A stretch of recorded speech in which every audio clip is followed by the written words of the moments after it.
Olá pessoal, estamos de volta no Papo de Doutor, temporada 2021. E o assunto hoje é cálculo renal, como tratar. Mas antes de começar o nosso assunto, só lembrar para você, siga o nosso canal no YouTube, deixe o seu like, curta o nosso vídeo, ative o sininho para ser notificado dos próximos episódios e também nas várias plataformas disponíveis, ouça o nosso podcast.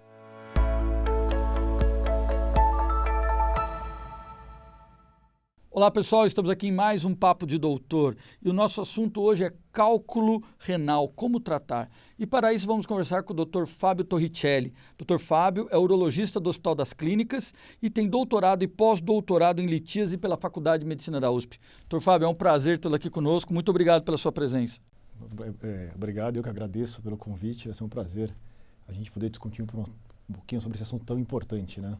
Ótimo. Doutor Fábio, e para a gente começar a conversar com o nosso público aqui, acho que é uma pergunta básica, né? O que é cálculo renal? Acho que essa pergunta é o princípio de tudo, né? Realmente a gente tem que saber do que a gente vai falar, né? O que é o cálculo? O cálculo é a famosa pedra no rim, né? Então a gente tem pequenos cristais que se vão formando na urina, esses cristais podem se agregar, se juntar e formam uma pequena pedrinha mesmo, formam uma pedra dentro do rim que, quando ela está quietinha lá dentro, ela não causa grande problema. Mas quando ela obstrui o fluxo da urina, dá aquela famosa dor, aquela cólica renal, aquela dor insuportável, que o paciente não tem uma posição, ele não se encontra como ficar e acaba muitas vezes procurando um serviço de emergência para poder tratar desse quadro, né? Acho que a dor é um problema muito grande, né? Sem dúvida. Sem dúvida, o que marca o cálculo renal e o que faz os pacientes procurarem o atendimento é a dor, né? É uma dor súbita, uma dor aguda de uma intensidade muito forte, realmente não passa com analgésicos via oral, o paciente não tem posição que ele fique, muitas vezes ele chega no pronto-socorro, ele não consegue nem conversar para explicar o que está acontecendo, ele só mostra que está dando, você faz primeiro a analgesia, primeiro dá remédio e depois você vai entender o que está tentando acontecer com esse paciente, o que está acontecendo com o paciente, né? Ok, e a gente falando dessa dor, assim, o tamanho do cálculo, ele está diretamente relacionado? Não tem relação, tá? Como eu comentei, a dor em si não é propriamente pela pedra, até que se a pedra ficar quietinha dentro do rim, muitas vezes não dói. Tá? A dor é por obstrução, e uma pedra muito pequena pode obstruir sim. Tá? Então a dor não é proporcional ao tamanho da pedra. A gente tem muitas vezes no pronto-socorro pacientes com cálculo de 2, 3 milímetros. Muitas vezes esse cálculo não está provavelmente dentro do rim, o cálculo está no ureter, que é o canal que comunica o rim até a bexiga, um canal fininho, né? O cálculo vai tentar passar por esse canal, ele não consegue, e aí ele impacta lá. A gente tem a distensão do rim, e é justamente essa distensão do rim, da cápsula renal. A gente tem aí receptores de dor, que vão ser estimulados, e aí tem essa dor intensa, né? Então, assim, pedrinhas pequenas, 2, 3 minutos, podem obstruir e dar um quadro muito importante de dor. Então na verdade, a dor está muito relacionada também ao local em que ela se encontra, o local que ela obstrui, é isso? Perfeito. A dor, é o que eu falei, o cálculo ele vai obstruir o sistema de drenagem do rim e aí ele vai causar dor. Então, com certeza, a localização é, às vezes, até mais importante do que o tamanho em si. Lógico, o tamanho ele vai influenciar a nossa forma de tratar o cálculo. Cálculos pequenos, a gente pode ter abordagens mais conservadoras e com medicamentos que vão ajudar ou auxiliar a eliminação dessa cálculo sem necessidade de você ter que intervir no paciente. Cálculos maiores, aí o processo é um pouquinho mais complicado e aí você pode realmente ter que fazer algum procedimento para aliviar a dor do paciente. Perfeito. E aí, pensando assim num público, né? Acho que cálculo pode pegar qualquer faixa etária, é isso? Qualquer faixa etária. Você pode ter cálculo desde criança, tá? Desde 1, 2 aninhos, tá bom?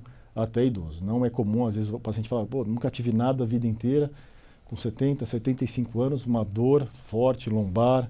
Essa dor muitas vezes sai daqui, vai para frente, para o abdômen, o paciente junto com a dor começa a suar, tem muito enjoo, às vezes vomita, com uma dor muito intensa mesmo.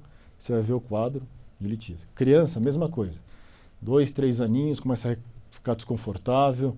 Com 2, 3 anos, às vezes é difícil caracterizar a dor, mas com 5, 6 já reclama do pai que está doendo aqui, que não consegue fazer xixi direito, que algo está incomodando.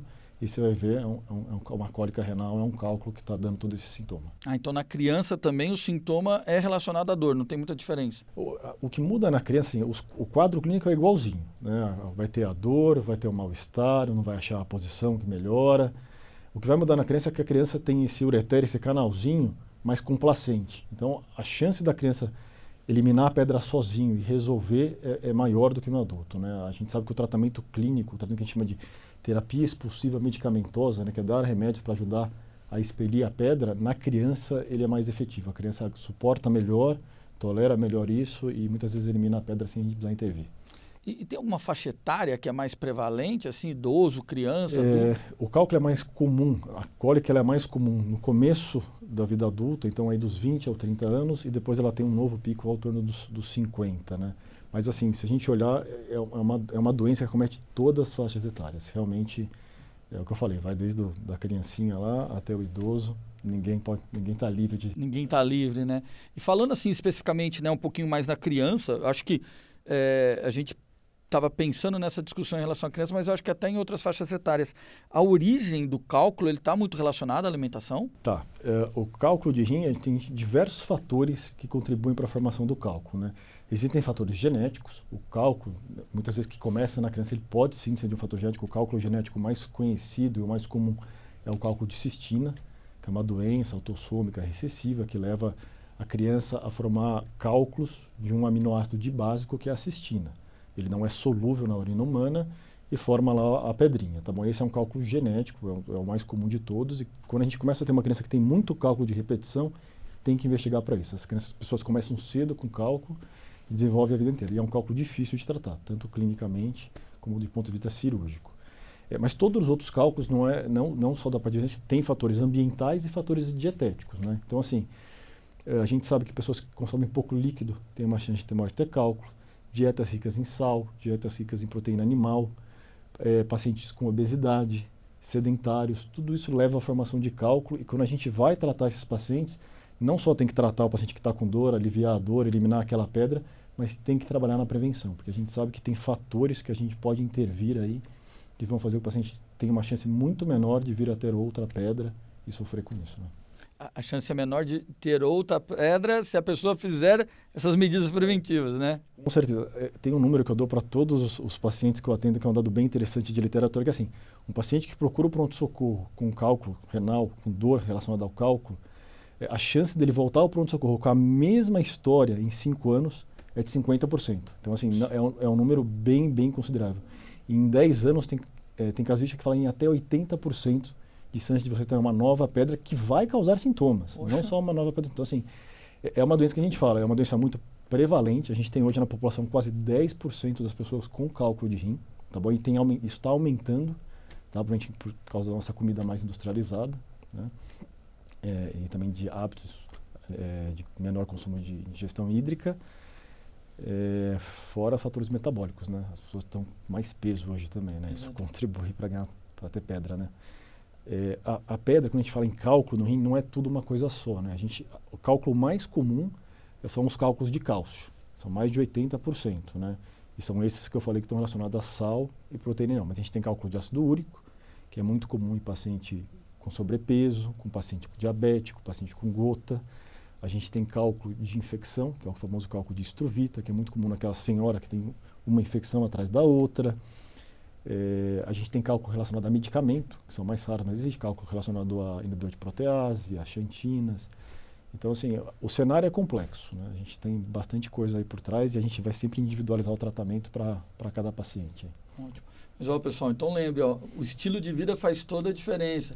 A ingesta de bastante líquido ajuda, uma alimentação saudável, tudo isso pode ajudar. É isso aí, doutor? É isso mesmo, tá? Quando a gente vai falar de tratamento de cálculo, tem essa parte que tem que fazer atividade física, tem que perder peso, tem que mudar a dieta. Não é só pensar no remédio que você vai tomar lá na frente. Tem remédio? Tem, mas ele é parte de um tratamento muito maior, né?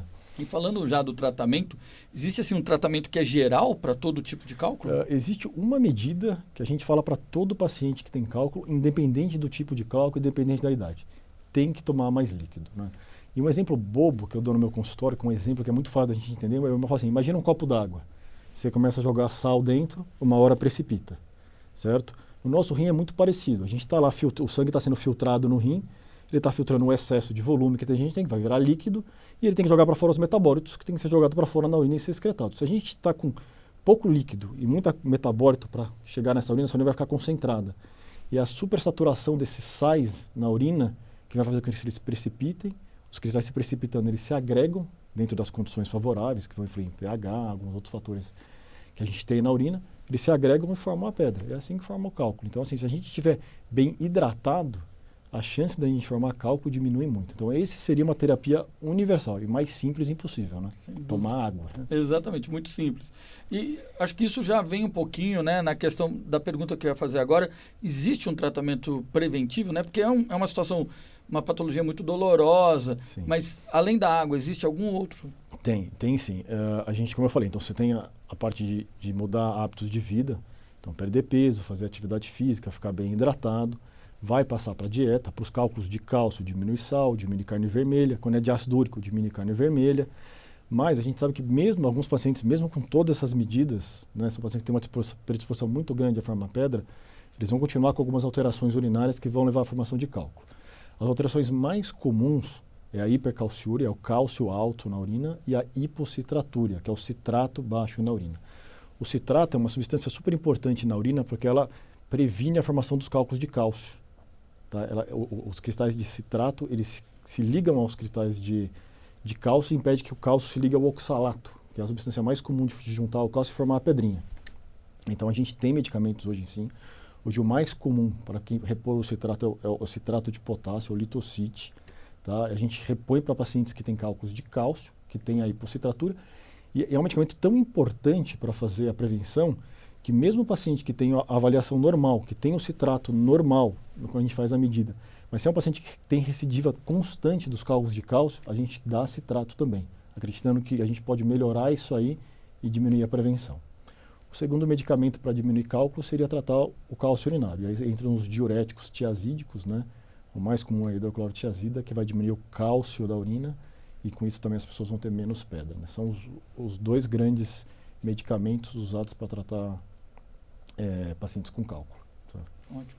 E agora, assim, já que a gente está falando tanto de prevenção, muitas mudanças aconteceram no nosso dia a dia por conta da pandemia, né? Então, a gente tem vários questionamentos, as pessoas mudando seu estilo de vida. Eu queria saber, assim, você observou alguma mudança em relação à presença de cálculos agora? A gente viu uma mudança bem importante, na verdade, né? As pessoas estão mais em casa, mais sedentárias, a dieta mudou, as pessoas estão ganhando peso, e aí as pessoas e os hábitos alimentares não estão melhores, né? Estão no máximo iguais ou até piores eram antes. Então, assim, a gente tem visto pacientes que estavam bem controlados, pacientes que a gente acompanhava no consultório, anos que não tinham crise, estão voltando a ter cólica. E o interessante é que esses pacientes, eles evitam procurar o atendimento médico atualmente porque tem medo de sair, medo de expor, medo de pronto-socorro. Então, estão chegando também com quadros, às vezes, mais rins obstruídos, com hidronefrose, às vezes infecção associada. Então, esse cenário de pandemia, até para o paciente que tem o cálculo, que é uma doença benigna, ele está sendo prejudicial, né? A gente está vendo que esses pacientes, eles tentam tolerar essa dor em casa, se automedicam e muitas vezes chegam no hospital num cenário pior, né? E muitas vezes não estão mais fazendo acompanhamento, né? Param de tomar o remédio ou não vão atrás. Os pacientes que têm cálculo e deveriam fazer uma investigação não estão fazendo, porque vai lá, trata pontualmente a dor e vai para casa, que não é o ideal. Não faz o segmento, né? Não faz o segmento. Hoje em dia é até uma coisa interessante, né? Você vai olhar as recomendações dos guidelines americano, europeu, de urologia, ou até o brasileiro. Antigamente, há um tempo atrás, assim, investigar pacientes do ponto de vista metabólico para ver por que formava cálculo era indicado para criança, paciente com um rim só, paciente que tinha recidiva de cálculo. Hoje no guideline já está.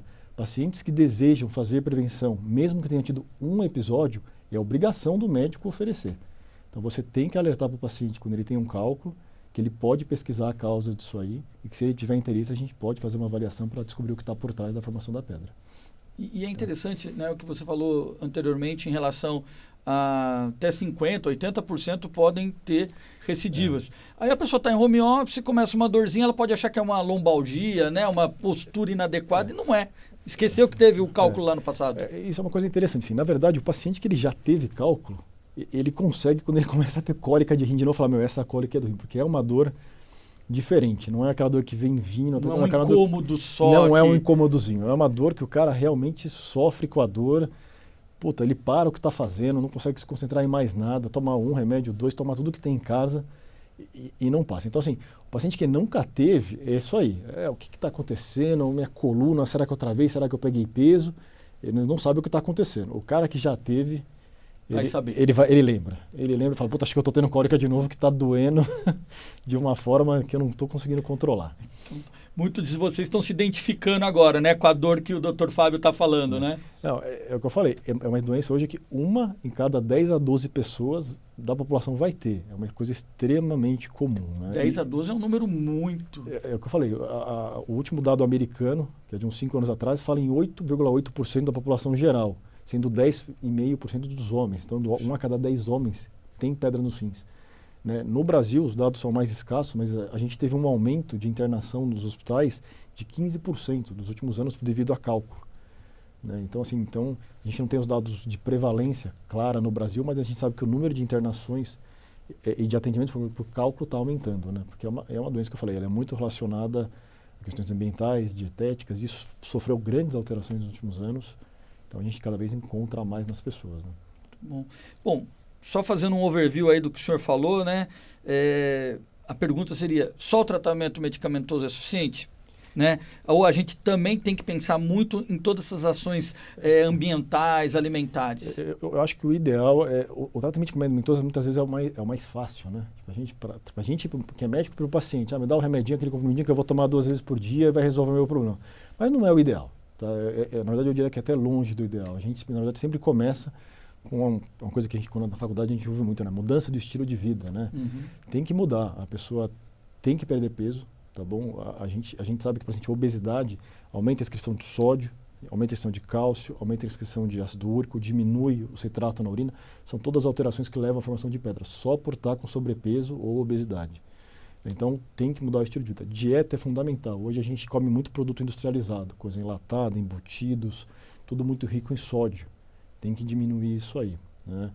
Proteína animal, no Brasil a gente consome muito, né? Muita carne de vaca. Então também assim, o ideal para quem tem pedra é diminuir isso aí. Lógico, está fazendo essas medidas, ainda está com cálculo, está fazendo isso, as alterações urinárias persistem, aí sim, aí a gente vai lançar a mão dos remédios, a gente tem remédio muito bom para isso, mas é o que eu falei, o tratamento ele tem todo esse espectro, né? A gente tem que fazer todas as etapas e tomar água. Sim. Água, suco de laranja e limão. Tá, tem citrato também, então a gente pode não só... Tem o remédio que ajuda, mas a gente pode também tomar suco de laranja e limão, que vai aumentar o nosso citrato, é uma substância que previne cálculo cálcico. Então, o tratamento, assim, o medicamento ajuda, mas dá para fazer mais do que isso. Que ótimo. Ficou uma boa dica aí, hein? Muita gente às vezes fala, mas eu não gosto de beber água. Tá aí, suco de laranja, suco de limão. Bom, pessoal, tenho certeza que muitos agora aí estão ouvindo essa entrevista, se identificaram, lembraram da sua cálculo, da sua pedra no rim que teve um dia, ou ainda tem um temor aí de tê-la. Então, doutor Fábio, eu gostaria de agradecer imensamente sua participação e queria agora a sua mensagem final aí para o nosso público. Eu que agradeço o convite aí, né? Acho que a mensagem grande de tudo isso aqui, né? Primeiro, é uma doença extremamente comum, tá? Então, a gente conhece alguém que teve, né? Você teve cálculo, eu tenho um amigo com cálculo, um parente com cálculo. É uma doença que não deve ser tratada só no momento, pontualmente. É uma doença que, embora benigna, e a gente trata, a dor resolve, a gente tem que lembrar que é uma doença extremamente recidivante, tá bom? E que tem um tratamento, desde tratamento com alterações comportamentais, mudanças de estilo de vida e tratamento com medicamento. Então, procure o seu urologista, procure o seu médico para fazer o acompanhamento disso aí e tratar uma doença que, como eu mostrei aqui, como eu comentei, né? 50% de recidiva em 5 anos, quase 80% de recidiva em até 10 anos. A mensagem é que tem que tratar, tem que prevenir, tem que se cuidar. Bom, muito obrigado, doutor Fábio, mais uma vez. Pessoal, agradeço a todos vocês, sem dúvida nenhuma, um assunto super interessante que a gente pôde discutir aqui hoje. Então, o que eu quero dizer é, acompanhe o nosso canal no YouTube, deixe seu like lá, curta o nosso vídeo, ative o sininho para ser notificado e também ouça o podcast que estará disponível sobre esse assunto. Nos vemos em outros episódios. Muito obrigado por estar conosco.